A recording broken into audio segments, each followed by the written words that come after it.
argentino, el grito de ataque, clarines vibrantes, nos mandan luchar por Cristo. Saludos en Cristo María, queridos hermanos de Adoración y Liberación.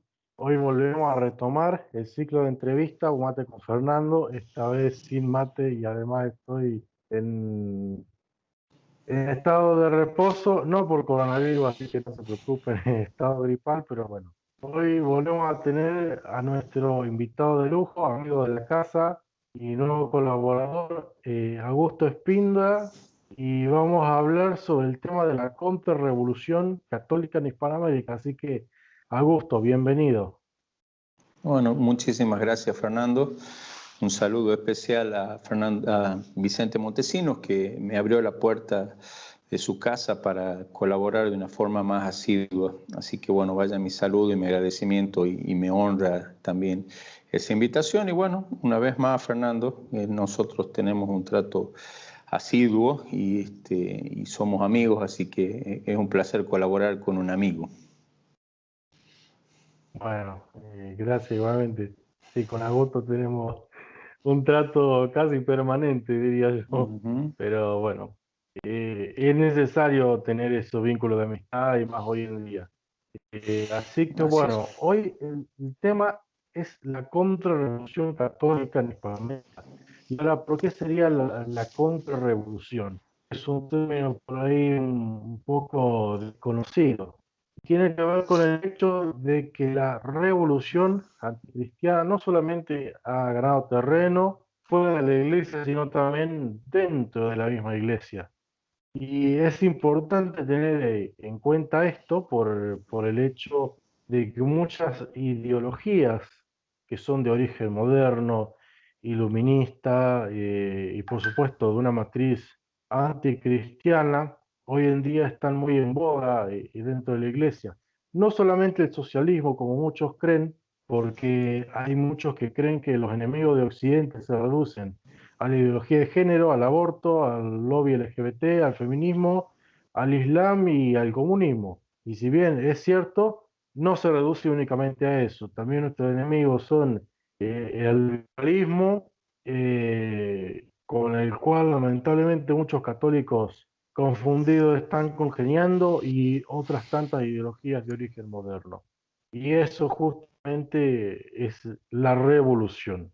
Entonces lo que necesitamos hoy en día es una contrarrevolución en la iglesia, y por eso es importante tener en cuenta los ejemplos que vamos a mencionar hoy en día, más allá de que son muchos. Vamos a hablar de los más importantes, que son, o quizás lo más representativo, mejor dicho. Vamos a hablar entonces de los federales en Argentina, de la figura de Gabriel García Moreno en Colombia y de los cristeros en México. Así que, Augusto, eh, ¿qué te parece todo este tema? Bueno, principalmente, como mencionabas, el tema es que la revolución se caracteriza por el móvil anticristiano.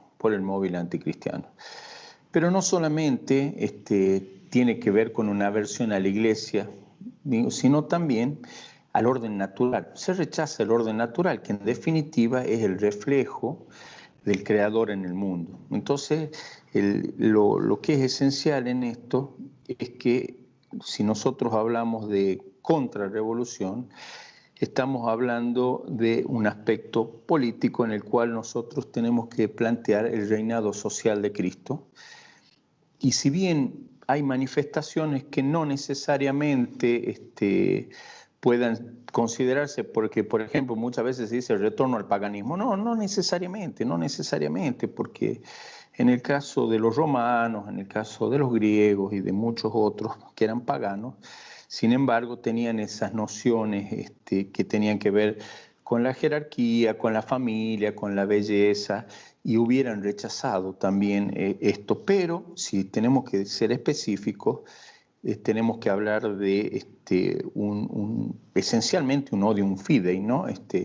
Por lo que se puede decir que para que se hable propiamente de contrarrevolución, tenemos que hablar de una postura católica. Sí, absolutamente. Lo cual también es todo un debate del nacionalismo actualmente y en Argentina lo vemos bastante. Pero bueno, empezando por lo local, ¿cuál es el origen de los federales y también quién fue la figura de Juan Manuel de Rosas? Bueno, federales y unitarios surgen como consecuencia del movimiento independentista, ¿no? Eran las dos cosmovisiones que existían ya en la época, o sea, no solamente en la Argentina, ¿no? Los unitarios, en definitiva, se podría, si uno resume, decir gobierno centralizado, lo que decían, el ejecutivo fuerte, dejando de lado las autonomías provinciales, pero esencialmente era esa idea liberal, esa idea de la Revolución Francesa.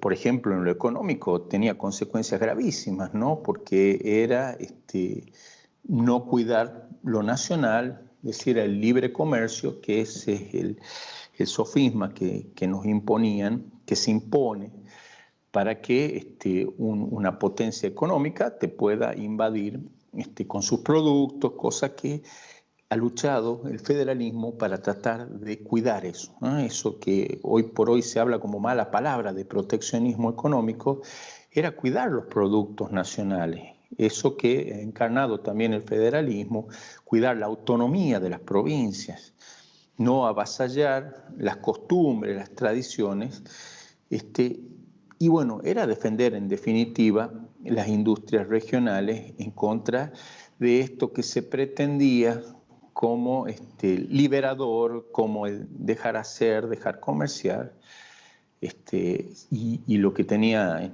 como trasfondo era una infiltración y una pérdida de la soberanía en manos de esos poderosos, ¿no? Así que ha encarnado en definitiva los federales esa defensa ante esa invasión, pero tenía que ver con todos los valores hispano-católicos, ¿no? Porque lo que se estaba atacando era mucho más amplio que solamente lo económico, va mucho más allá.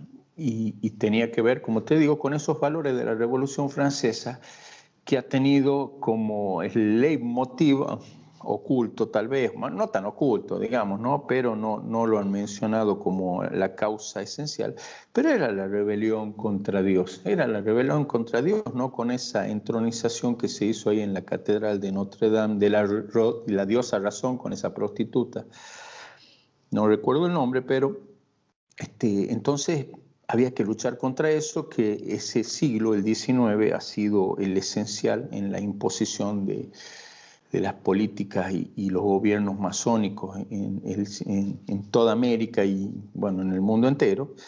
Y bueno, ha habido, gracias a Dios, gloriosas resistencias, ¿no? Y en nuestro país realmente ha sido muy importante. Creo que, no sé si me preguntaste de Rosas específicamente también ahora. Sí, sí. Bueno, perdón, Sí. bueno. ¿Y quién Bueno, sería Juan Manuel de Rosas? sí, está bien. Bueno, en el caso de este inmensísimo caudillo, que realmente podríamos decir que es nuestro gran héroe, nuestro gran referente. No, obviamente no el único, pero ha sido el más importante, el que más ha representado esos valores hispano-católicos, como decíamos. Y Caponetto dice en su libro Notas sobre Juan Manuel de Rosas que era un príncipe católico. Lo empieza definiendo como príncipe católico y decía él que en ese sentido no está hablando de santidad precisamente, ¿no? Porque si bien no se opone a la santidad, pero no era la idea resaltarlo en su santidad, sino en su carácter de héroe, que como decía Antonio también, ahí señalaba que tiene prioridad óntica sobre el héroe, el santo. No obstante, ver que aunque uno pueda no necesariamente encajar en el marco del santo, ha hecho un servicio inmenso a la patria y a Dios, y a Dios, y a Dios. Y eso es importante. Rosas creía en la realeza social de nuestro Señor Jesucristo, creía en la idea de la ciudad católica. Inclusive él había instado a la creación de una confederación de estados católicos con el sumo pontífice a la cabeza. Ha buscado que se cuide, que se promueva la religión católica y que se cuide, como han hecho otros contrarrevolucionarios de América, que el clero sea digno. Él ha traído inclusive a los jesuitas, que, bueno, lamentablemente no ha sido una buena experiencia, pero no, eso tiene que ver con todos esos problemas que venía teniendo la Compañía de Jesús y que seguramente había gente muy buena, pero también tenía esa infiltración que ha terminado haciendo lo que hoy es, aunque todavía obviamente hay excepciones importantísimas. Pero eso es lo que representaba este príncipe católico, como dice Antonio, y realmente era una persona con un altísimo sentido de la jerarquía, del honor, o sea, era un aristócrata, ¿no?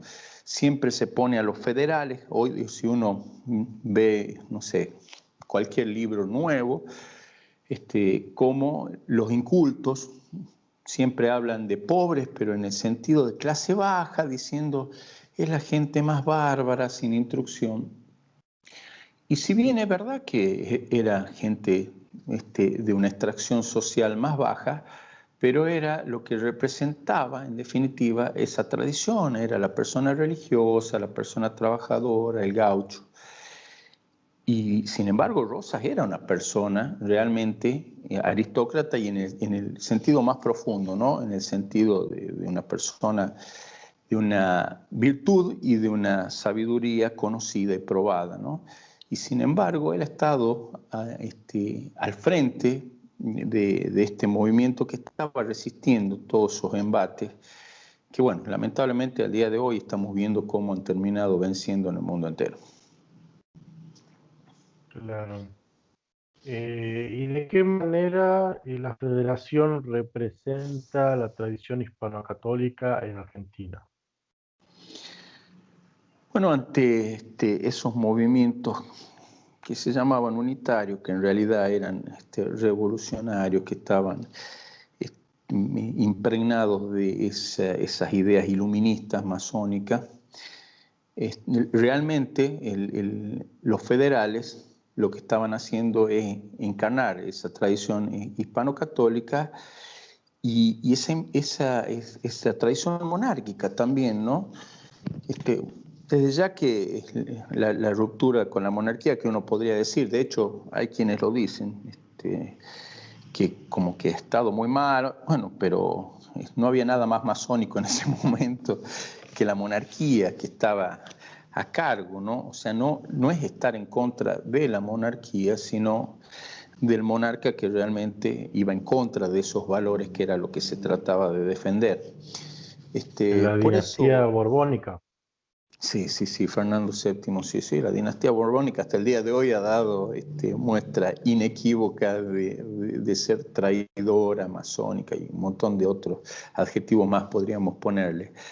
Así que eso ha sido una cuestión necesaria en ese momento, que bueno, después ha tenido consecuencias dispares, porque no todo el mundo quería o creía que había que terminar con todo vínculo con la autoridad.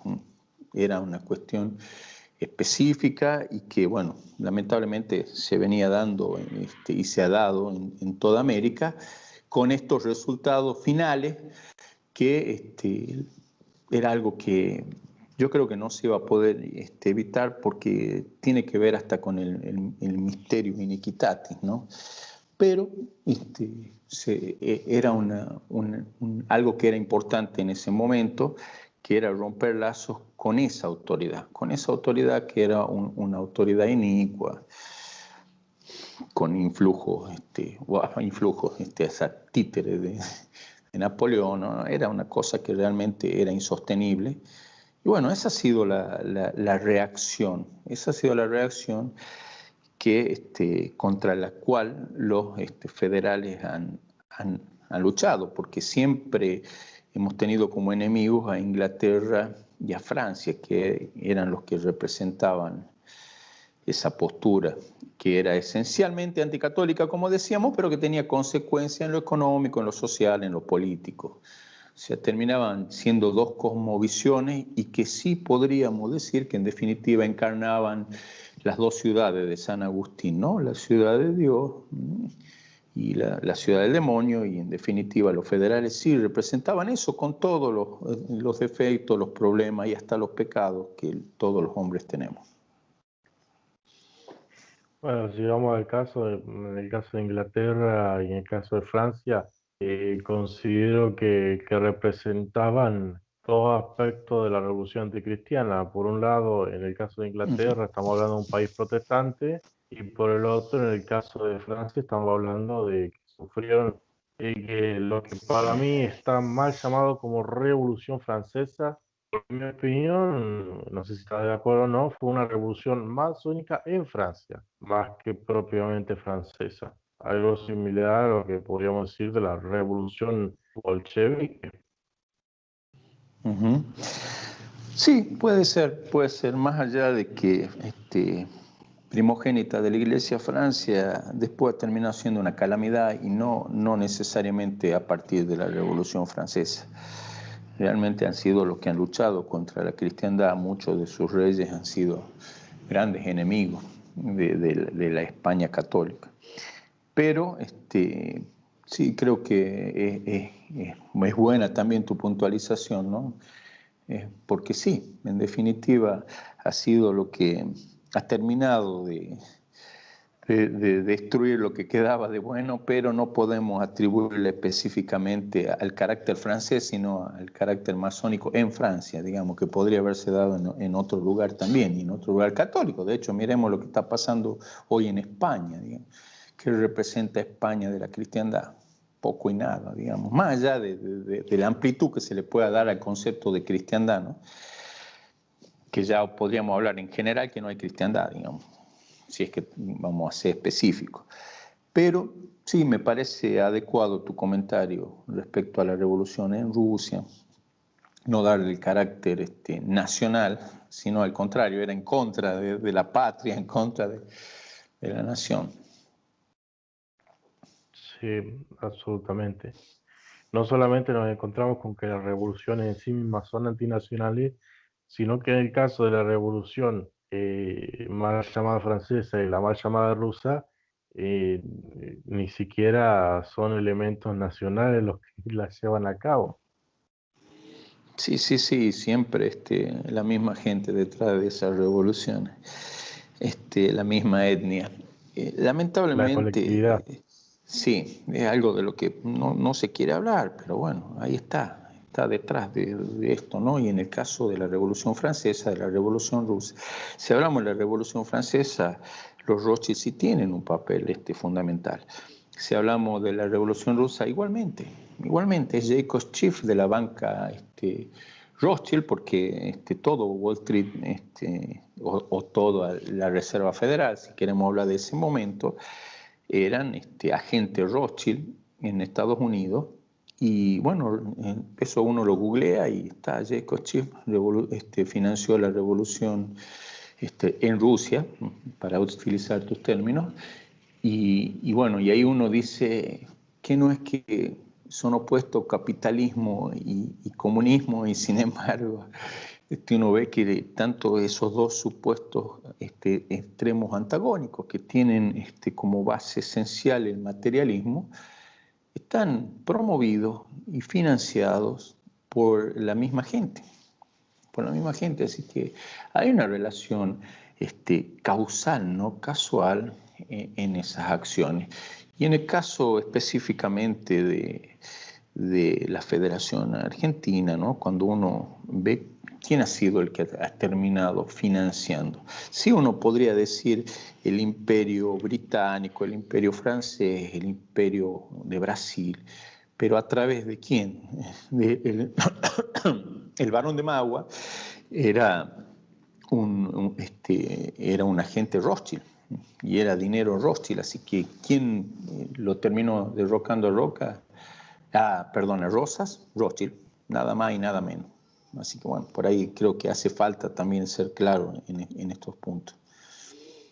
Sí, te adelantaste a la próxima pregunta, así que Sí, es bueno. Y con estos temas de Europa vamos a hablarlos en una próxima entrevista sobre la contrarrevolución católica en Europa, así que los que vayan a escuchar este video estén atentos.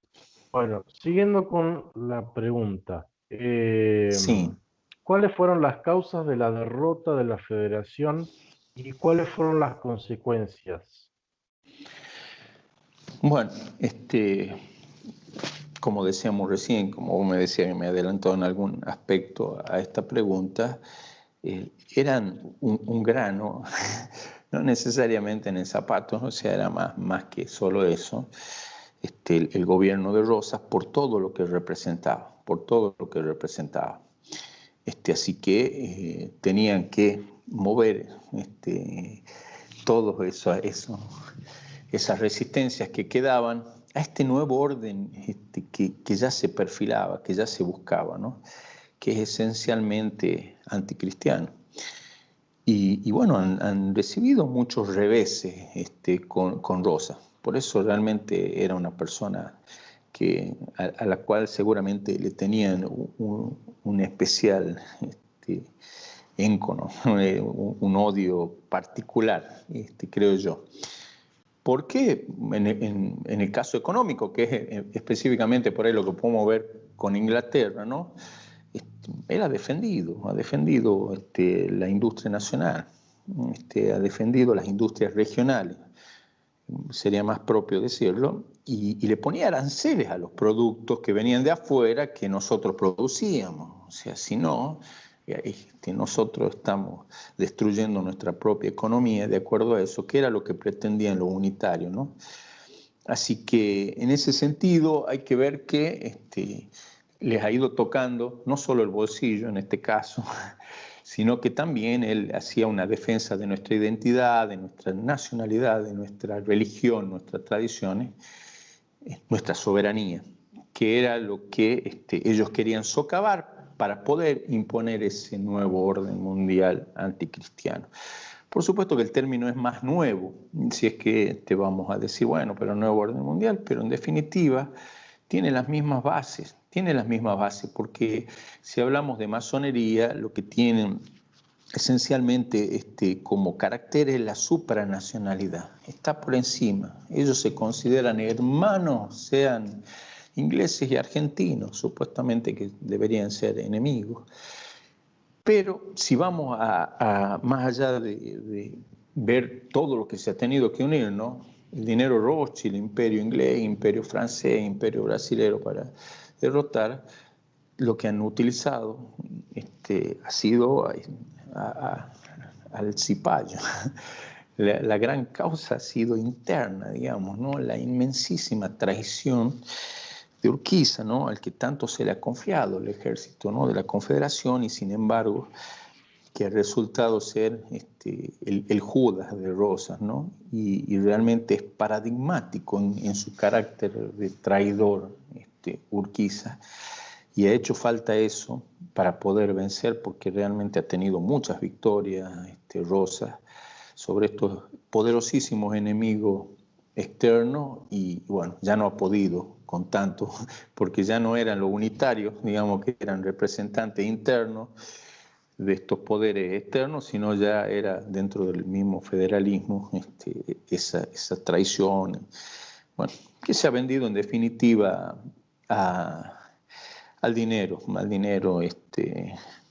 anglo-francés y también judaico, podríamos decir. Y bueno, en cuanto a consecuencias, la estamos viviendo. La estamos viviendo en todos los ámbitos, digamos, en nuestra nación, político, económico, el desmembramiento, ¿no? Territorial que ha habido también, que es lo que se ha buscado siempre en la masonería. Lo que hoy día se llama balcanización, ese término más nuevo, pero que implica que al tener republiquetas democráticas más chicas, son más débiles. Entonces, en definitiva, se ha logrado porque lo han logrado, establecer estos sistemas democráticos de la noble igualdad que dice este himno terrible masónico que tenemos nosotros, en los cuales no hay jerarquía, ¿no? Y al establecer esa igualdad de rebaño, lo que se ha hecho es quitar todos esos caracteres que deberíamos nosotros buscar, egregio, digamos, o esas personalidades egregias como el norte y no el igual, no el mejor, ese es el ejemplo, ese es el que hay que seguir, el líder. En algún momento ha sido el rey, en otros momentos no, hay líderes, no necesariamente la monarquía tiene que ser el único sistema en el cual podamos nosotros encolumnarnos. Donoso Cortés pedía dictadura católica, no hablaba de solamente monarquía, ¿no? Dictadura católica, que era la solución. Y bueno, hoy día vemos no solamente los 200.000 asesinatos de gauchos y de federales en general y todo lo demás, digamos, sino también vamos a las consecuencias más profundas. El Estado que se le dice laico, pero en realidad es ateo. Es ateo. ¿Y qué pasa cuando el Estado es ateo? Y vemos esto, promoción de la homosexualidad, de la perversidad infantil, del aborto, y bueno, todo lo que se le ocurra, ¿no? Así que, ¿cuál es la consecuencia de la caída de Rosas? Esto, lo que estamos viviendo en su peor aspecto. Sí, totalmente de acuerdo. Y hablando de por ahí dos cositas que decías, con respecto a Urquiza, como seguramente sabrás, en Entre Ríos, la marcha, que como nuestro himno provincial, al final dice la Entre Ríos que Urquiza soñó. Y es lamentable porque tenemos a ese masón que encima era un adúltero terrible, como prócer.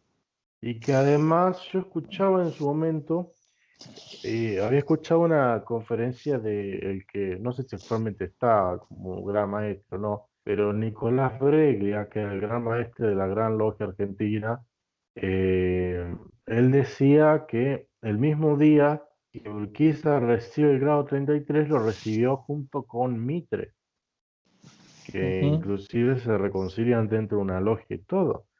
Y que además yo creo que efectivamente la masonería estuvo sumamente involucrada en lo que fue la derrota, entre comillas, que para mí fue más una puesta en escena que otra cosa, en la batalla que tuvo con Mitre, donde le entrega en bandeja al país.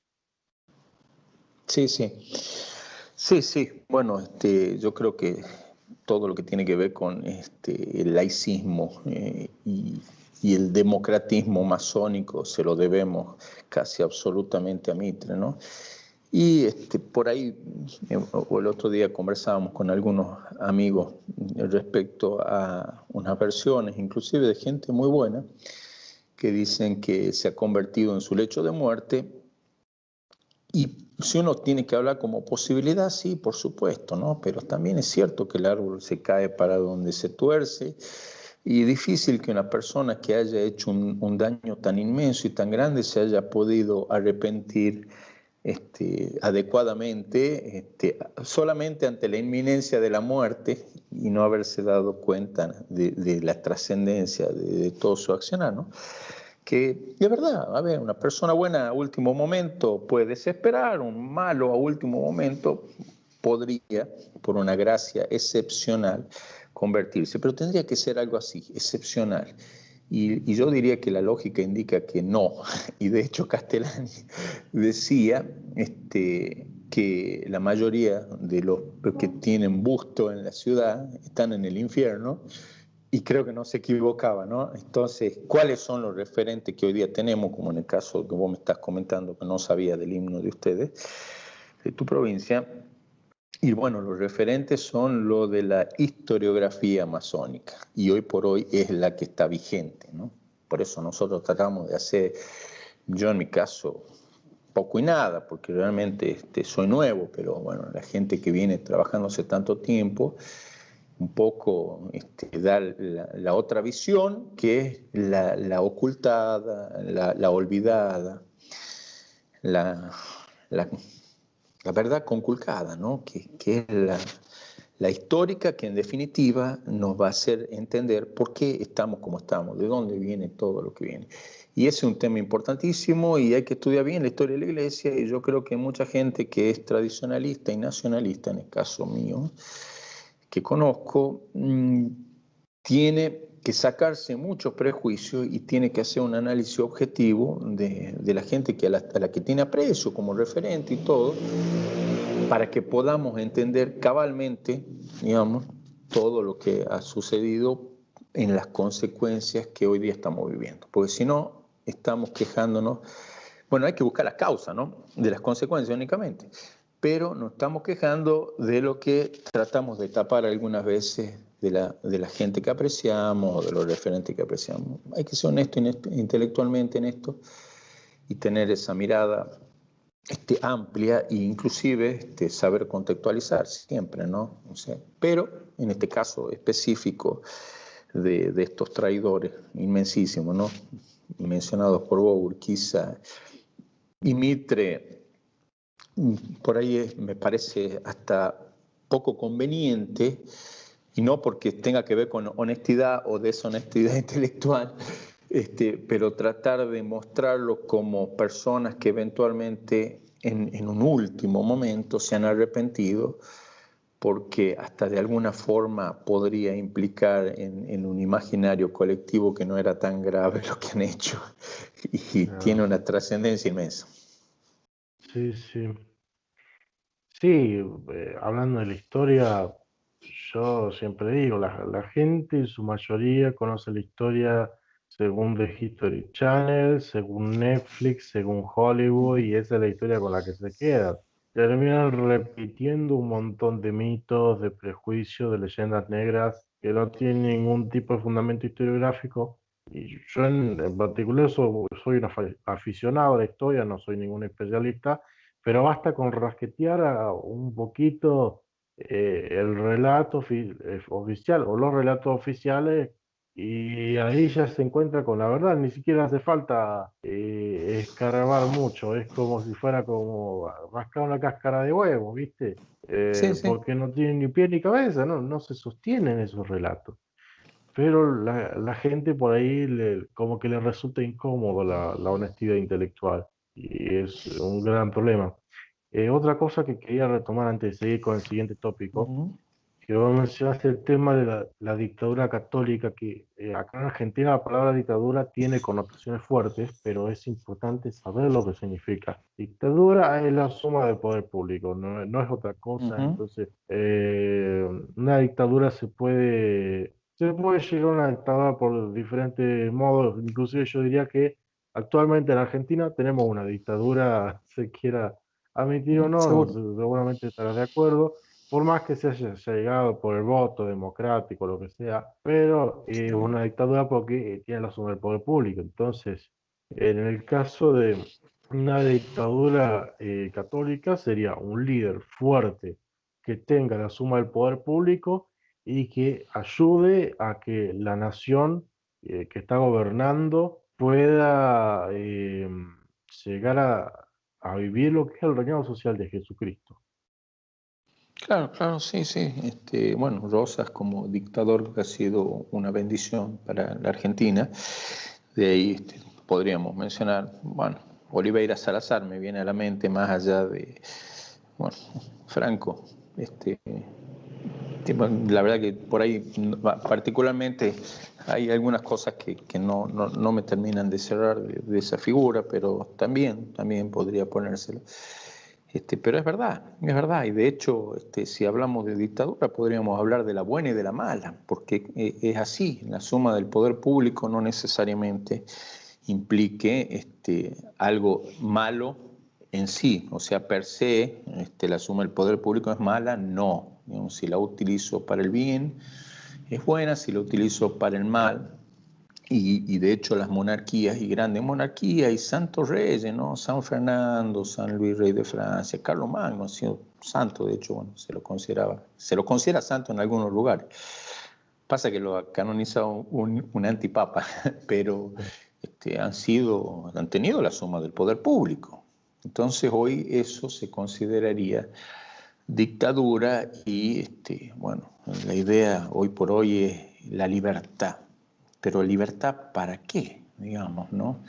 Si la libertad no está subordinada al bien común, obviamente que no es buena y que hay que combatirla. Así que, y se combate desde un gobierno fuerte, ¿Y cómo va a ser un gobierno fuerte que no tenga atribuciones adecuadas a los tiempos difíciles? Y hoy por hoy, y eso decía Donoso Cortés, el sistema constitucional, liberal, moderno, no da respuestas a las situaciones de excepción.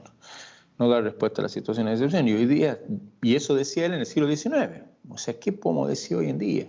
Y hoy por hoy todo se lo ata a las leyes, a la Constitución, y nosotros vemos que ya no se dice por defensa de Dios y de la patria, se dice de defensa de la Constitución y las instituciones.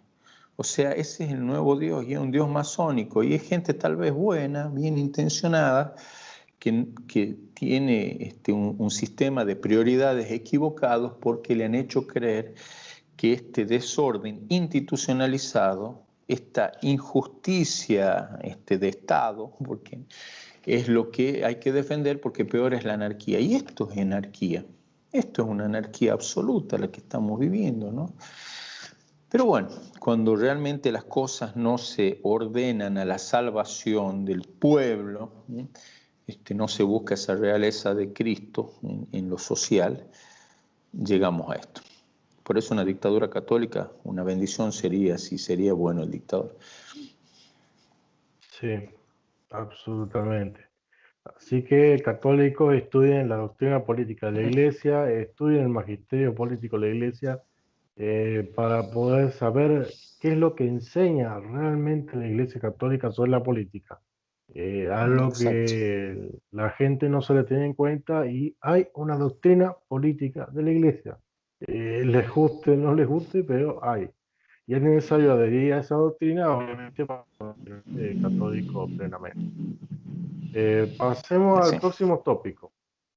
¿Quién fue Gabriel García Moreno? Bueno, realmente ha sido una figura descollante, ¿no? Y por supuesto que nosotros tenemos un aprecio especial como argentinos, y merecido, a la figura de Rosas. Pero bueno, como decía, cuando hablaba al principio de Rosas y el doctor Caponeto se refería como príncipe católico, también era un príncipe católico, pero decía, pero no estamos hablando de un santo, sino de un héroe. Bueno, acá podríamos hablar de un santo y de un héroe, porque realmente tiene marcados visos de santidad. Y bueno, es una persona que, más allá de que tenía los rasgos y los caracteres todos, digamos, era un aristócrata, era político, era militar, era poeta, o sea, creo que no le faltaba nada, y encima coronado su vida con el martirio. Y bueno, y este presidente ecuatoriano, contrarrevolucionario, que bueno, ha intentado y realmente ha logrado en su momento, pero digo intentado porque lamentablemente no se han podido sostener estas cosas en el tiempo, no porque lo que se haya hecho no haya sido efectivo, sino porque la revolución mundial era muy grande, muy poderosa, y brutalmente ha aplastado todo lo que se ha hecho, aunque algo ha quedado, por supuesto, ¿no? Sí, lo poco de bueno que tenemos en la Argentina se lo debemos a Rosa, y lo mismo creo yo en Ecuador. Pero bueno, realmente ha sido una figura descollante, y en todos los ámbitos, porque como tenía varios ámbitos en los que él actuaba, podemos decir que ha sido tal vez el referente contrarrevolucionario, ya que estamos hablando de la realeza social de Cristo, en cuanto a contrarrevolución, que yo lo pondría tal vez en primer lugar. Y digo tal vez porque, bueno, qué sé yo, tal vez hay consideraciones que yo no conozca o es opinable, pero ha sido una persona maravillosa, ¿no? Hacía una persona maravillosa, que lo que entendía y por lo que luchaba era por ese reinado social de Cristo, ¿no? Él quería que se viva el sílabo de Pío IX de una forma absoluta, sin reparo, y que sea hasta política de Estado. Así que ha sido un santo, un héroe, una persona valiente, que tenía, bueno, todas las características que se le puede pedir a un contrarrevolucionario, pues no tenía algunas, tenía todas juntas y en un grado superlativo, creo yo. Bien. Ahora, teniendo en cuenta que él llega al poder mediante la vía democrática, ¿de qué modo es un arquetipo de lo que es el político católico, teniendo en cuenta todos los efectos que ya conocemos de la democracia? Sí, bueno, siempre hay que tener en cuenta el contexto y las circunstancias, ¿no? Esa era la herramienta con la que se contaba. De todos modos, esa democracia que no dejaban de ser perversa, no eran las mismas de ahora, ¿no? Porque había una posibilidad de que haya gente que pueda, utilizando esas herramientas que no son muy buenas, pero conseguir victorias para la causa católica. De todos modos, no vamos a poner como ejemplo la forma, ¿no? En esa época se votaba levantando la mano a viva voz, así que por lo menos había responsabilidad y no el anonimato que hay hoy día en el voto. Por supuesto que Pío IX, que él seguía el sílabo, él ya hablaba de que el sufragio universal es la mentira universal, pero bueno, no era lo mismo esa democracia que esta otra. Ahora uno puede decir que era ejemplo a pesar de, y no por, digamos, que ha llegado por la vía democrática, sino a pesar de haber llegado por la vía democrática. No podemos decir que José Antonio Primo de Rivera era demócrata y sin embargo ha participado y siempre ha hablado en contra de la democracia, ¿no? Que no es el único, ¿no? No es el único, lo mismo pasaba en Alemania, lo mismo pasaba en Francia, en Italia, perdón. Pero bueno, por ahí decía, el tema es de llegar al poder, tratar de conseguir el poder, que no es malo conseguir el poder, es algo bueno y necesario, y sobre todo nosotros tenemos que conseguir eso, pero hasta en esas épocas, estoy hablando en el siglo XX ya, era con la idea de terminar con la democracia, o sea, con esta democracia partidista, que es la que separa, la que desgarra a la nación, ¿no? Por eso, bueno, José Antonio también hablaba de que yo no soy ni de izquierda ni de derecha, porque la nación no se divide, no se desgarra. Inclusive tenía una consideración hacia los españoles rojos demasiado benévola. Yo tengo una más vehemente considerando los compatriotas que estaban equivocados. Pero sí podríamos decir en este caso que no es tampoco la misma situación, pero era la herramienta que él conocía. Aparte, en el magisterio de la Iglesia, en ese sentido, no había llegado a la plenitud, que es lo que había pasado con, por ejemplo, León XIII, que en ese sentido, no se había escrito la Diuturno ni Luz, bueno, San Pío X no había escrito la Notre Charge Apostolique, y bueno, de todos modos, sí podemos decir que la democracia no es un sistema bueno en general, y a pesar de haber llegado por el sistema democrático, ha sido el gran referente católico que hemos tenido en política, por supuesto, pero hablando ya como contrarrevolucionario en todos los aspectos, como te decía. Así que yo creo que hay que resaltar, de todos modos, como santo, que yo lo considero, bueno, los santos son falibles también, digamos, o sea, no hay que creer que todo lo que hace el santo no se puede equivocar, ni mucho menos. Y lo que digo yo no es que sea equivocado, lo que digo yo que, bueno, hay que atenerse a las circunstancias, al contexto, al modo y al conocimiento de él también, ¿no? Vos tampoco tenía por qué conocer la doctrina de, no sé, de Joseph de Maistre, al dedillo, qué sé yo. Pero sí, por supuesto que podemos decir que a pesar de, ha sido un arquetipo del político católico. Bien. Ahora, ¿cuáles fueron las causas de su martirio y cuáles fueron las consecuencias? Y bueno, lo mismo que en el caso de Rosas, ¿no? Es el desmembramiento de la nación, la imposición del sistema laico. Bueno, hay que tener en cuenta que esa idea de libertad, porque que de hecho lo matan diciendo enemigo de la libertad, ¿no? Enemigo de la libertad, le decían cuando lo matan. Me hace Y él acordar decía, cierto sí, periodista que usa el término liberticida, que sabe a quién me refiero. Como un liberalito. ¿Te suena? sí. Bueno, eso es común, ¿no? Lo clásico cuando se quiere atacar a quien busca el orden, a quien busca el orden natural, es enemigo de la libertad, liberticida, liberticida. Y bueno, en el caso de Gabriel García Moreno, él decía libertad para todos y para todo menos para el mal y los malhechores. O sea, tiene que haber un orden. O sea, no es que libertad para cualquier cosa, sino podríamos decir, esto se puede malinterpretar, bueno, pero ya tiene que ver con la malicia del intérprete, porque San Agustín decía, ama y haz lo que quieras. Ahora, ¿qué es el amor? Digamos, ¿no? O sea, ¿qué es el amor? Si nosotros creemos que el amor en el sentido de la caridad, en el sentido de buscar el bien del amado, ¿no? Y el bien supremo del amado es la salvación, entonces no significa el amor a los vicios, el amor a la lujuria, qué sé yo.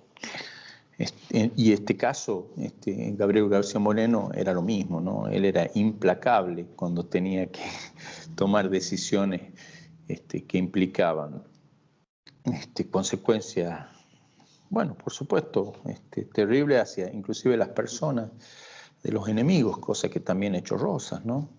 Rosas ha sido implacable en la aplicación de la justicia y bueno, le ha tocado inclusive en el caso de la familiar de él, ¿no? De Camila O'Gorman, que entraba dentro del tipo del delito. Y bueno, se tenía que aplicar la justicia a pesar de que era parte de la familia, ¿no? Y como no se ha sabido, uno ve por ahí el cinismo de los liberales, de los masones, y bueno, de la judeo-masonería podríamos decir más, de una forma más correcta, que después han intentado atacarlo diciendo ha matado a una mujer embarazada. Porque decían que estaba embarazada, bueno, ya está probado que no, porque no se corresponde desde el momento que los han apresado a ella y al novio sacerdote, con el momento de la ejecución. Han sido 9 meses y medio, con lo que no era posible que eso haya sucedido. Pero lo que es gracioso es cómo quienes promueven el aborto se sirven inclusive de eso mismo para tratar de denostar a las figuras que le son para ellos contrarias, ¿no? Entonces vemos ese gran cinismo. Libertad, sí. Gabriel García Moreno era un promotor de la libertad, pero de la libertad que corresponde, ¿no? Y bueno, ¿qué ha pasado? Un poco, como te digo, que no se ha podido frenar en toda América y en todo el mundo la revolución, y hoy día estamos viendo lo que yo creo la etapa final.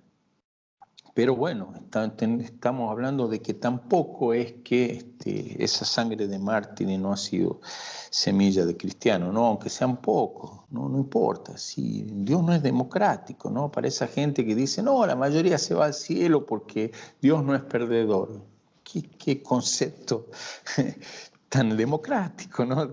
Que tienen de Dios, ¿no? No jerárquico, ¿no? Como si a Dios le importara más la cantidad que la calidad. Y sin embargo, parece que esa es la idea de la iglesia hoy en día, ¿no?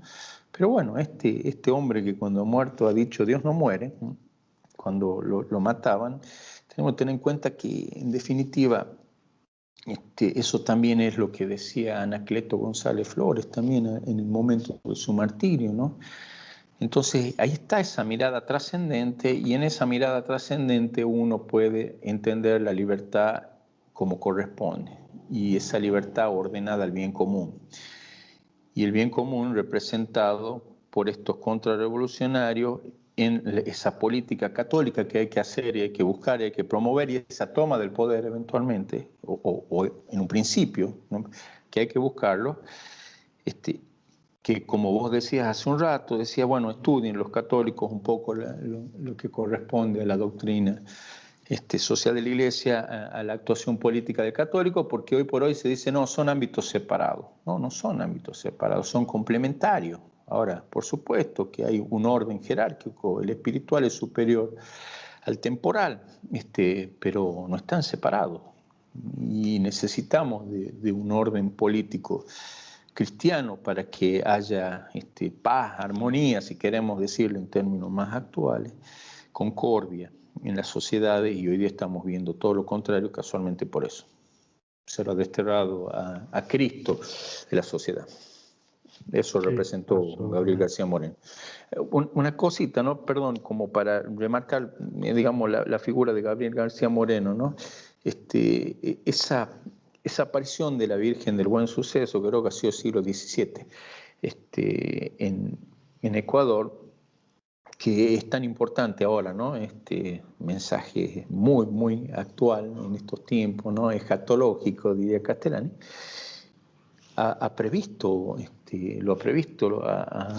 lo ha profetizado a Gabriel García Moreno y a su martirio, así que hay que tener en cuenta que si la Virgen lo ha tenido en cuenta, realmente era una persona que, bueno, descollante, un paradigma realmente de lo que tiene que ser el buen político católico. Y si no me equivoco, en esas apariciones también se profetiza la apostasía concretamente en la segunda mitad del siglo XX. Sí, por eso digo que es más actuales que nunca y apocalípticas, y yo creo que hay que repasarla porque no, a la luz de estos acontecimientos, que como yo señalaba antes, creo que son los finales de la historia, tenemos que tener en cuenta que más allá de que tenemos la revelación pública, y yo creo que es a lo que hay que remitirse ahora que hay una inflación de aparicionismo, tenemos esas cuantas, pocas diría yo, apariciones tan descollantes de la Virgen, no tan importantes, que nos advierten, nos preparan para esto que viene. O sea, en definitiva, nos está dando una mano, nos está asistiendo y no nos está asustando del cielo. La Virgen lo que está haciendo es buscar que mantengamos la fe en los tiempos de la tribulación. Y no significa de ninguna manera que no se haga nada, pero por supuesto que hay que tener en cuenta qué es lo que se puede hacer también. Y qué es lo que se puede hacer nunca es bajar los brazos ni abandonar la lucha. Eso tiene que quedar claro también. Sí, absolutamente. Y hablando de Castellani, él decía que Dios no nos va a dar cuenta de las batallas ganadas, sino de las cicatrices de la lucha. Seguro. Bueno, o sea que nos corresponde. Humanamente, y eso se lo leía a Castellani, dice, el católico tiene que ser pesimista en humano. ¿Por qué? Y bueno, porque la imagen del cristiano es la imagen de la derrota, si se quiere, humana, mundana, diríamos, ¿no? No solo de Cristo en la cruz, sino, podríamos decir, de esas grandes empresas que han tenido su momento, pero han terminado cayendo. Cruzadas, cristiandad, lo que fuera. Pero sin embargo, nosotros tenemos una visión trascendente, ¿no? O sea, lo nuestro no está puesto nuestra esperanza en los terrenos. Bueno, y eso hay que tener en cuenta. Por eso cuando se dice, vamos a ganar porque Dios está con nosotros, o sea que entonces Dios no estaba con Cristo, ¿no? ¿Cuál es la idea? Porque uno puede decir, no, bueno, pero ha resucitado, no, bueno, pero en los terrenos lo han matado, lo han maltratado, todo bueno. Y Cristo dice también, que no, el maestro necesariamente tiene que ser superior al discípulo, o el discípulo no es superior al maestro. Entonces, si a Cristo no han matado, si Cristo ha dicho, el que me quiera seguir, que agarre la cruz y me siga, nosotros tenemos que estar preparados para eso. Nuestra victoria no es terreno. Entonces, sí, eso sea, digo, un poco para ganar... contestar lo del optimismo católico, ¿no? Es que Sí, algo tan por terrible, eso, el optimismo católico, es terrible eso. Esa idea y esa sí, es imagen que es vamos a peligrosa ganar aparte. cuando perseveremos hasta el fin y lleguemos al cielo. Hasta entonces, quizás tengamos alguna que otra victoria menor, pero la victoria final es lograr la salvación eterna y sobre todo si podemos ser instrumento de Dios para que otros se salven, mejor todavía. Eso ni hablar, lo importante es Exactamente. ante todo eso. Ujú.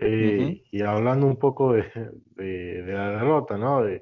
Obviamente que no tiene nada que ver este enfoque de hablar de una derrota mirada de una perspectiva humana con cierta declaración de un argentino vestido de blanco que dijo que el Via Crucis es la historia del fracaso de Dios. Nada que ver con eso, por supuesto. Claro, no, obviamente que no, de eso no se trata, yo no me refería a eso, ¿no? Bueno, son una de las cuantas torpezas que inclusive uno podría decir que eso se puede entender ortodoxamente. Sí, pero el tema es la forma ambigua en la que está dicho. Eso es lo grave, ¿no? Que es que da lugar a múltiples interpretaciones, que no es claro, no se define. Larga, digamos, la piedra y esconde la mano y después cada uno que se haga cargo de lo que quiera. En ese sentido es inteligente, ¿no? Perversamente inteligente, pero es inteligente. Y yo creo que por eso también ahora está perdiendo, estamos hablando de Bergoglio obviamente, y aclaro que yo no entro en la polémica que si es papa y no es papa, no me interesa. Yo me voy a enterar el día que se muera si es papa o no es papa. Y si me salvo, porque creo que si estoy en el infierno no me va a interesar. Y es más, y si me salvo tampoco me va a interesar muy mucho si era o no era papa. Pero lo que creo yo es que ahora está perdiendo apoyo, cosa que creo que es parte del plan, ¿no? Porque se está desanimando. Porque, bueno, los tradicionalistas o conservadores están viendo cómo se está socavando lo que poco que quedaba, ¿no? de bueno y de sano, y a los progresistas les prometió mucho y les ha dado poco, ha quedado todo en proyectos también. Así que muchas de las cosas que ha dicho es como que él las larga como iniciativa, pero no como acción concreta o como definición. Sacerdocio de mujeres, casamiento de sacerdote o 10.000 cosas más. Es como que abre la puertita, le da la esperanza a todo. Y los mismos revolucionarios dentro de la iglesia están desilusionados, están decepcionados, porque también ya se han dado cuenta que hay mucha palabra y poco concretar, pero en definitiva el daño es inmenso. El daño es inmenso. Uno puede decir, bueno, pero no lo ha llegado a hacer. No, pero ya ha generado en la idea, en los fieles, que es posible, que la religión no es lo que nos liga a Dios, sino una percepción personal, mutable, adaptable a los tiempos, y bueno, y en ese caso es la idea también de que Dios cambia y se adapta, ¿no? O sea, ya es un sentido, va en contra de la esencia de Dios, ¿no? La inmutabilidad, pero bueno, ya sabemos lo que pasa con este señor. Sí. Bueno, que eso, como estabas diciendo vos, son los postulados principales de la herejía modernista. La idea de que no hay una religión revelada, sino que es producto del devenir subjetivo del hombre, entonces cada uno lo percibe como lo percibe, y puede cambiar según los tiempos, que no hay una verdad absoluta, todas esas cosas que ya sabemos, así que bueno, Bueno, el pero podríamos postulado hablar bastante de ese revolucionario, tema. sí, el postulado revolucionario es libertad religiosa. Sin embargo, siempre se ha atacado a la Iglesia Católica, ¿no? Y por ejemplo, en el caso de la libertad religiosa que combatía Gabriel García Moreno, ¿no? Él era más duro que creo que Pío IX en la aplicación del sílabo. Él también decía que una libertad religiosa que la gente no pide. Están pidiendo una libertad religiosa que la gente no pide, la gente quería ser católica, ¿no? Así que es un tema esencial. Sí. Bueno, ahora pasemos al próximo y que va a ser el último tópico antes del cierre. Vamos a hablar de los cristeros. ¿Cuál es el origen del levantamiento cristero? Y bueno, también en este caso tiene es netamente católico, entonces realmente se puede hablar de una contrarrevolución. Y con esa constitución de Querétaro del 17, que se establecía todas esas limitaciones a la práctica de la fe católica, después, bueno, agravada con la ley Calle, de Plutarco Elías Calle, se genera esta reacción, ¿no? En la que, bueno, reglamentaban todo lo que tenía que ver con el culto católico, que no les correspondía, y lo limitaban, aparte, bueno, le daba potestades al Estado de en definitiva hacer lo que se ha hecho en China, una iglesia nacional, lo que en definitiva ha aceptado el Vaticano de Bergoglio, increíble, increíble, se ha aceptado esa iglesia paralela. Y bueno, diciendo quién puede ser sacerdote, cómo puede ser sacerdote, que ellos tenían que autorizarlo, que tenían que ser hombres casados, por ejemplo.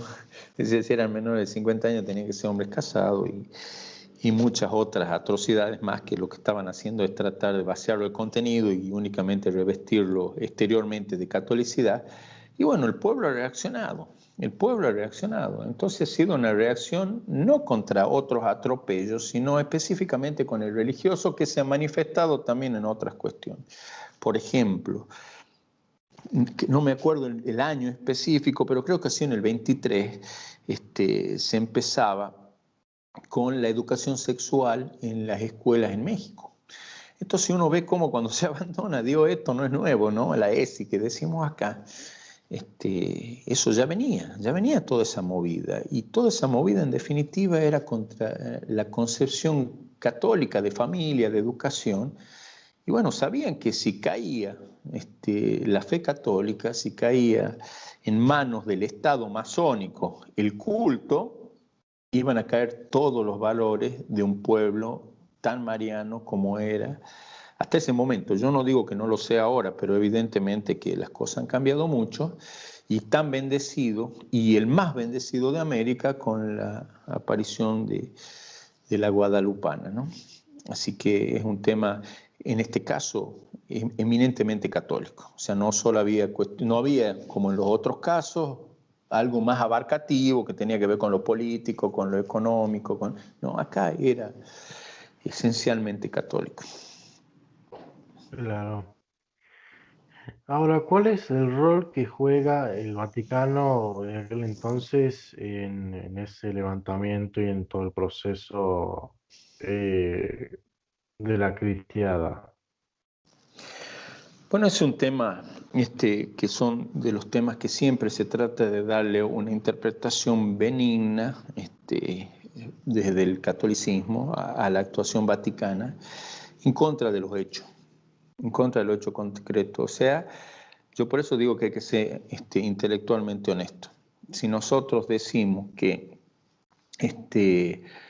decimos, bueno, masón ha hecho esto con esta intención y la acción es mala, bueno, podríamos presumirla si son varias acciones coincidentemente, que en el caso de la masonería lo sabemos. Si en el caso de la iglesia decimos, no, pero se ha equivocado, lo han engañado, estaba enojado. Bueno, pero cuando uno estudia y analiza fríamente, porque ¿cuál es el rol? Si vos me decís, ¿cuál es el rol?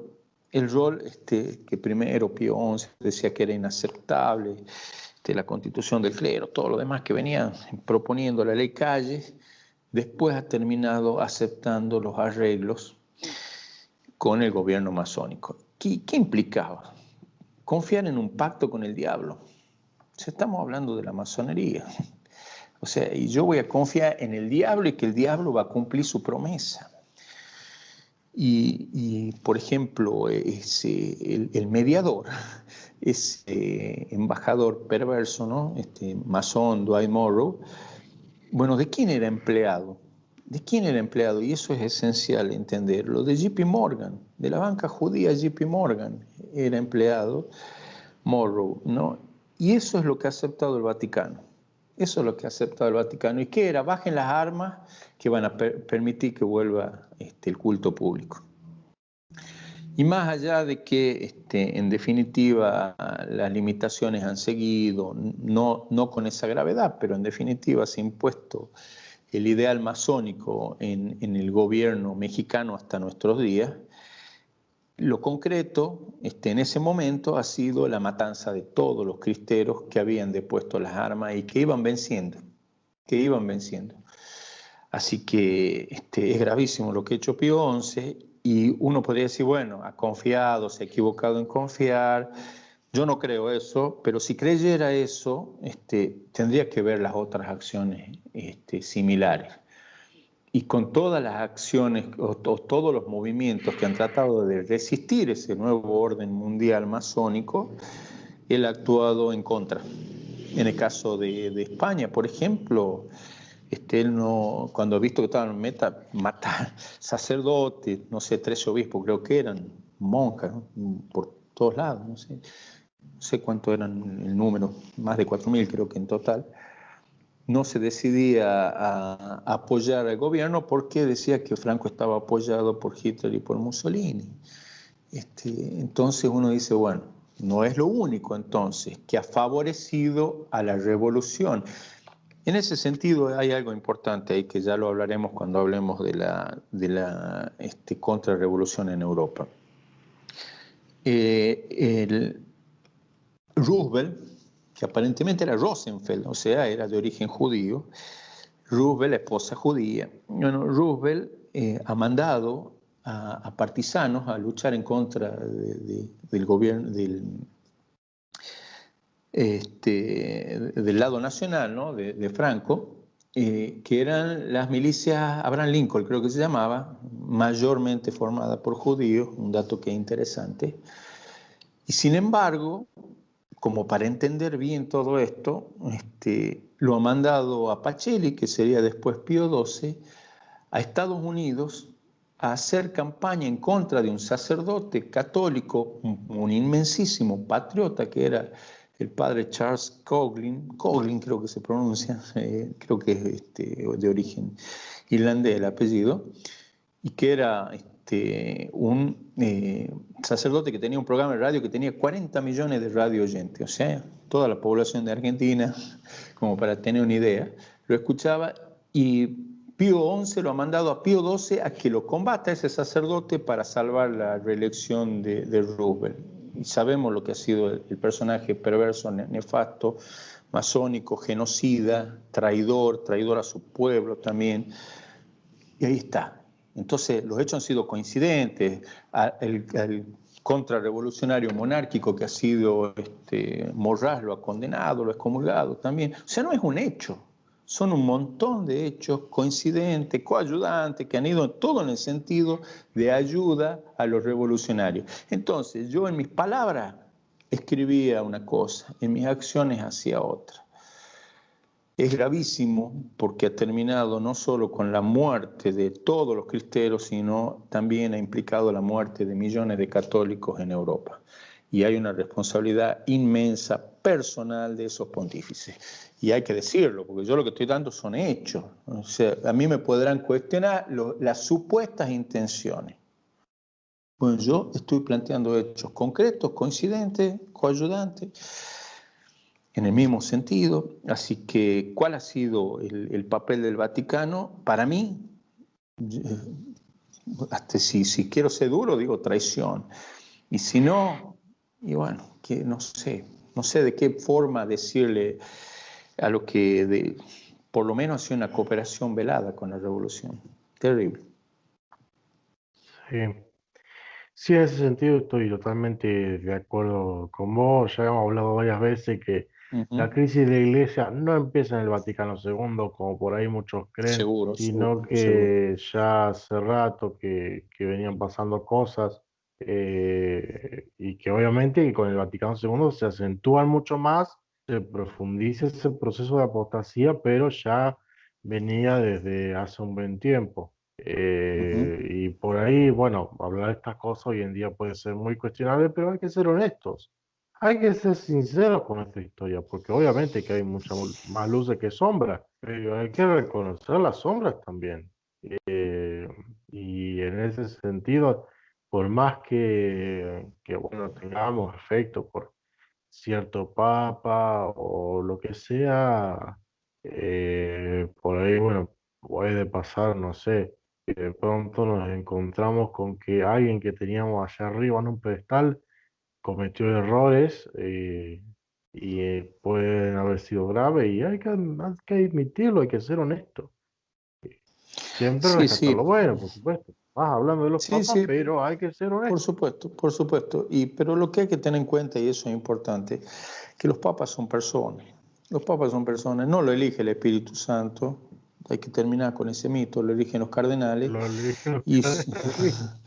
y los cardenales no necesariamente tienen las mejores intenciones, hay que estudiar el nepotismo que ha habido, cuántas épocas en la iglesia, y papas que realmente han sido, si lo ha elegido el Espíritu Santo, ¿qué idea de Espíritu Santo nos podría quedar, ¿no? Así que en eso hay que ser objetivo y hay que ser intelectualmente honesto. Sí, por supuesto. Bueno, ¿cuáles fueron las derrotas? Digo, las consecuencias. Ay, perdón, ya estoy agotado. ¿Cuáles fueron las causas de la derrota de los cristeros y cuáles fueron las consecuencias? Sí, bueno, lo que te decía esencialmente, hasta el día de hoy los gobiernos son masónicos. Hasta el día de hoy los gobiernos son masónicos, entonces esa es la primera. Y bueno, tal vez ha sido la última gran contrarrevolución organizada que ha existido.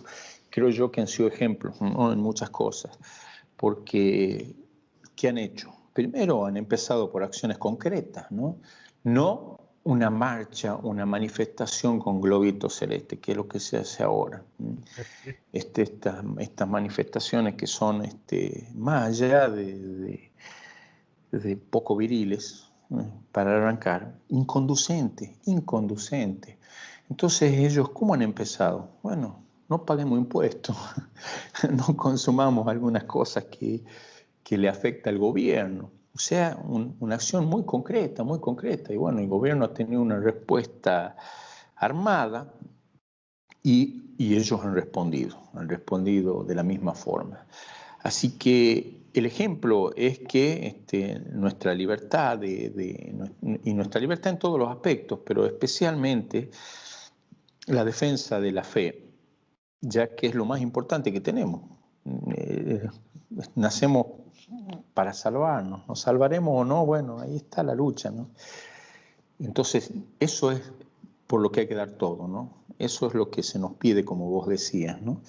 Esa es la lucha que corresponde. Y si creemos que la lucha es escribir un comentario en Facebook, es como te digo, una mancha globera, que lamentablemente se sigue insistiendo y son cabezazos contra la pared, porque, a ver, cuando ha sido el matrimonio homosexual eran 600.000 personas en contra marchando y eran 3.000 homosexuales a favor. Y han aprobado el matrimonio homosexual. Con el aborto pasa lo mismo, se sigue insistiendo desde el gobierno. Si no lo sacan, yo creo que porque no es el momento, pero no porque se ha habido una resistencia globera, porque nunca le han dado importancia a las manifestaciones estas masivas y la gente dice, bueno, pero ya nos escucharán en algún momento. ¿Qué nos escuchan? Si el aborto está impuesto en toda la forma. El mismo Macri, después de la ley, repartía el misoprostol en todos los hospitales públicos, o sea, gratis, digamos, o sea, aborto gratis. Está el fallo FAL, que en definitiva, más allá de que termina legislando y sobre la vida de la gente, o sea, excede lo que corresponde a un fallo, está impuesto el aborto en toda la forma, en toda la forma. Es ridículo seguir insistiendo con lo mismo, y ese es el respeto humano que hay en todos los aspectos. Y como te decía, se habla de que, bueno, hay que respetar las instituciones, hay que respetar la Constitución, pero no hay que respetar ni a Dios, ni a la patria, ni a nuestros compatriotas que van a ser asesinados, y se caen esas estupideces como decir, bueno, yo te respeto en tu postura equivocada abortista, no, en tu postura asesina. ¿Y cómo voy a respetar no solamente la postura asesina, sino al asesino, ¿no? Eso es ridículo, ¿no? Como decía Gabriel García Moreno ahí, que decía, ¿no? Libertad para todo, menos para el mal y los malhechores. Y le decía a los malhechores. Y tenemos que tener en cuenta que eso que hoy día sonaría horrible, y nosotros tenemos grandes santos como San Luis Rey de Francia, que antes de ir a la cruzada decía, bueno, tengo que dejar ordenado, bueno, maten a todos los delincuentes, cuelguen a los delincuentes. Bueno, hoy por hoy en esta mentalidad afeminada, burguesa, se trata de entendamos al delincuente pobrecito que capaz que cuando era chico ha tenido una infancia difícil, y el asesinado por ese delincuente, entonces, ¿quién tiene derecho? El que hace las cosas mal. Bueno, ahí hay una inversión, ¿no? de lo que es el bien común, ¿no? El bien particular y encima del perverso por sobre el bien común, el bien general, ¿no? Así que es un tema que realmente hay que revisarlo, porque los cristeros han dado el ejemplo que correspondía, y creo que ha sido, si bien la última gran contrarrevolución, yo no digo que sea la única, todo, pero han mostrado que hay acciones concretas y conducentes, y no estas acciones descomprometidas, porque no hay compromiso en ir con un globito. Yo no me juego nada por ir con un globito. Y salieron una foto sonriendo, y he visto algunas personas que decían, me he sentido en una cruzada. Digo yo, bueno, no sé, ¿qué idea de cruzada tendrán, digamos? Una cruzada, no sé, se me ocurre alguna cosa que... Pero no, afeminada la postura, ¿no? Realmente, muy poco viril. Sí, capaz que para ellos iban los cruzados con globos a dialogar con los musulmanes. Claro.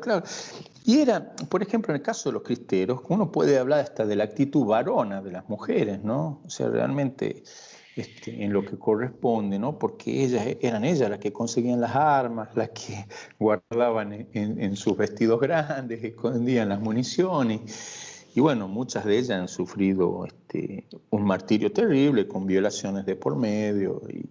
Bueno, o sea, era comprometida, esa es una actitud comprometida. Ahora no, bueno, pero hay que respetar el marco legal.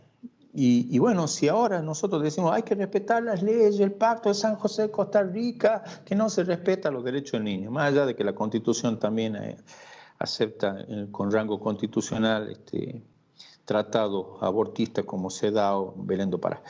Pero, y bueno, si se reforma la Constitución como han hecho en Irlanda y se acepta el aborto, entonces, ¿qué van a decir todos estos que dicen que hay que respetar la Constitución? Hay que respetar al Supremo Legislador y a sus leyes. Entonces yo tengo que defender los derechos de Dios y no la del cuadernito, que es la Constitución, como le decía Rosa. No me interesa el cuadernito, no me interesa los derechos de Dios. Y a él tengo que responder como el Supremo Legislador, y no a los delincuentes parlamentarios que tenemos. Así que yo creo que mientras no se siga el ejemplo, que se me ocurre que no va a pasar hasta que Dios diga basta, pero mientras no se siga ese ejemplo que han dado los cristeros, que ha sido el último gran ejemplo de resistencia, me refiero absolutamente contrarrevolucionaria, ¿no? Absolutamente contrarrevolucionaria, porque después creo que contra el nuevo orden mundial sí ha sido una gran resistencia a la de las potencias del eje, pero con una impronta exclusivamente católica. Si no tenemos esa valentía, y bueno, estamos condenados al fracaso, ¿no? Pero estamos condenados al fracaso, vuelvo a insistir, no porque a nosotros nos corresponda la victoria, sino porque a priori estamos usando herramientas que sabemos que no conducen a nada, ni siquiera excitan el sentir católico, nuestras fibras más íntimas en ese sentido, ¿no? Sino que, al contrario, nos están ayudando a cada vez ser más herramientas de este sistema, porque lo que estamos haciendo es apelar a las mayorías y no a la verdad. Sí, estamos siendo una oposición controlada también. Sí, totalmente. Bueno, Augusto, la verdad que ha sido una entrevista excelente, como siempre. Ahora vamos a cerrar con lo último. ¿Cómo es el estado de la contrarrevolución en las iglesias actualmente, hablando del contexto hispanoamericano?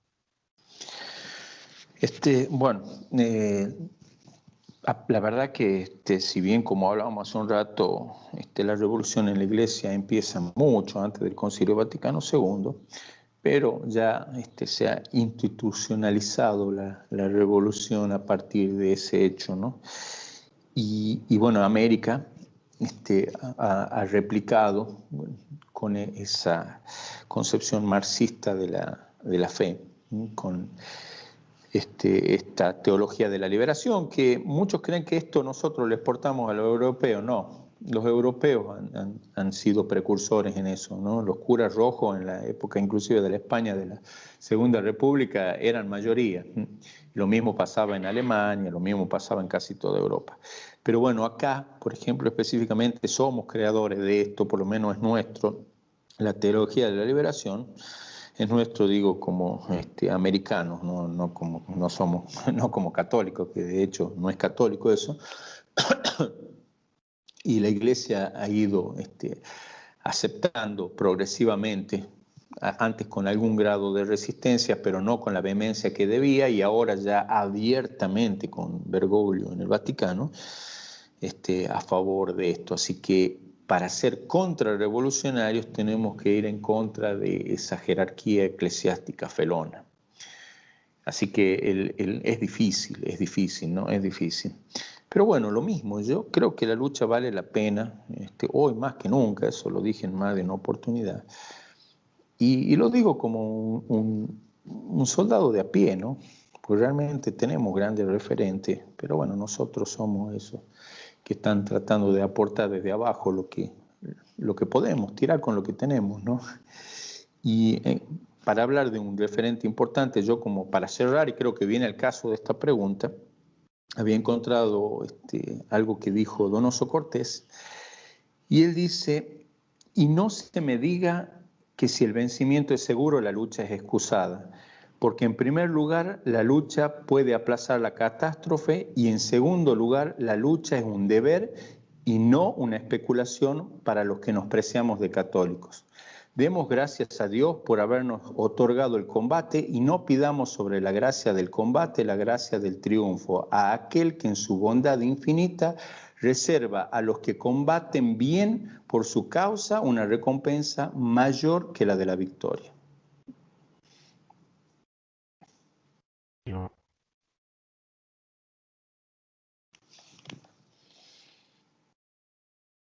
Sí, bueno, esa es la frase, ¿no? Yo pensaba por ahí que se había cortado, visto, se congelaba tu imagen. Eso es lo que hemos estado hablando, ¿no? Nosotros vamos mucho más allá que por esta victoria terrena, ¿no? Expresado de esa forma, como lo podía expresar, ¿no? Donoso Cortés tan maravillosamente, pero lo nuestro no tiene que ver con la victoria asegurada. Y tenemos que buscar los medios adecuados, obviamente, ni tampoco con lo que hoy día se está haciendo, que es buscar que sea dentro de un marco institucional, sino jerarquizar las cosas. Y si lo espiritual es superior a lo temporal, nuestra lucha tiene que tener, por sobre todas las cosas, esa mirada hacia lo alto, ¿no? Sí. Absolutamente. Bueno, Augusto, la verdad que ha sido un placer, y bueno, dentro de poco tendremos la próxima entrevista sobre la contrarrevolución católica en Europa. Así que, hermanos, yo me despido y espero que hayan podido disfrutar esta excelente entrevista, y bueno, Augusto, nos estaremos volviendo a ver dentro de poco. Muy agradecido, Fernando. Bueno, Vicente, como te digo, por darme esa posibilidad, a toda la gente de Adoración y Liberación, bueno, y a los que puedan escuchar, y ojalá que algo se haya podido aportar en medio de tanta confusión. Bueno, nos estamos viendo. Saludos, Cristo Rey y María Reina. Hoy argentino, el grito de ataque, clarines.